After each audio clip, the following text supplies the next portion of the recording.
What's up guys, it's John from Black Flag Dive Center. Welcome to this week's episode of Fin Tips Friday. This week, I'm showing you guys how to change the mouthpiece on a second stage regulator using just a few simple tools that you should already have in your Save a Dive kit. Cool, without further ado, let's get started.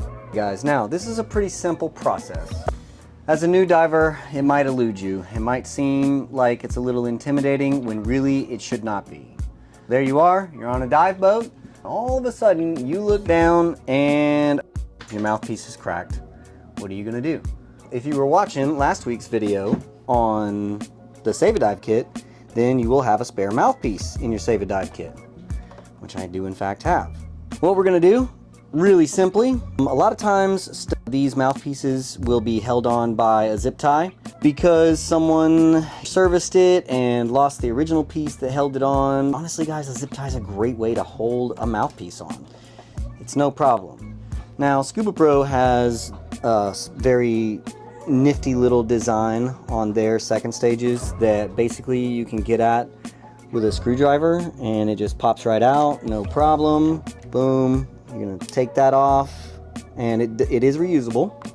If you didn't have that, then all you have to do is snip the zip tie, but just be really careful if you're not going to replace the mouthpiece to not cut the mouthpiece itself, because if you put a tiny little hole in this thing, then you can get water intrusion in there.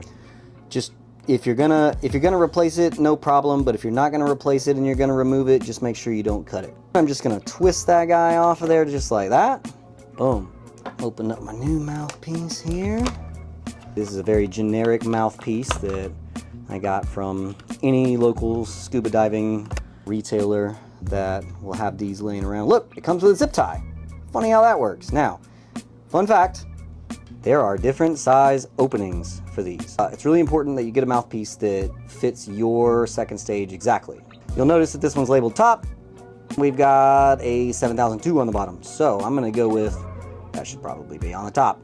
Not a scientist, but I can make an inference. Now what I'm gonna do, it might be a little challenging to slide this over right here. If you put it in a little bit of hot water before you start doing this, then it makes the rubber of the mouthpiece way more malleable and easy to work with, just like that. I'm gonna take my zip tie. Now, what I like to do with the zip tie is make sure that this little piece, which is definitely gonna be sticking out, doesn't rub my lip raw while I'm diving it. I like to put it just in the corner so that it kind of sits at the corner of my mouth. It doesn't bother me too much. I'm just gonna tighten down on my zip tie as much as I can. Then I'll take my pliers that I definitely keep in my Save a Dive kit. You can tell because these are rusty.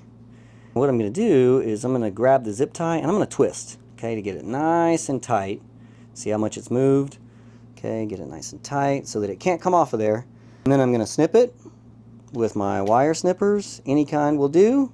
But then, just to be extra dang sure that it doesn't bother me, because if you'll notice, look at that. That sucker sticking out is sharp and it will cut your lip. So, you're going to take a blade, ideally a razor blade, but this is what I happen to have in my Save a Dive kit, so I'm going to use it. I'm going to have to be really careful I don't slice my finger off here. You just want to get really close to that zip tie, as close as you can. Get all that plastic off of there so that when you're using it, you don't have this sharp piece sticking out. Best thing to do, like I said, would be a razor blade. Now, if this were just one dive, then I'm cool with it. If this was gonna be something that I was gonna use for a week, I would make extra dang sure that all of that stuff is off of there so that it's nice and comfy to wear. Okay guys, here's what I recommend. Keep it a couple extra zip ties because you're probably gonna screw it up. So keep those around. That's pretty much it. Hope that helped. We'll see you again next time.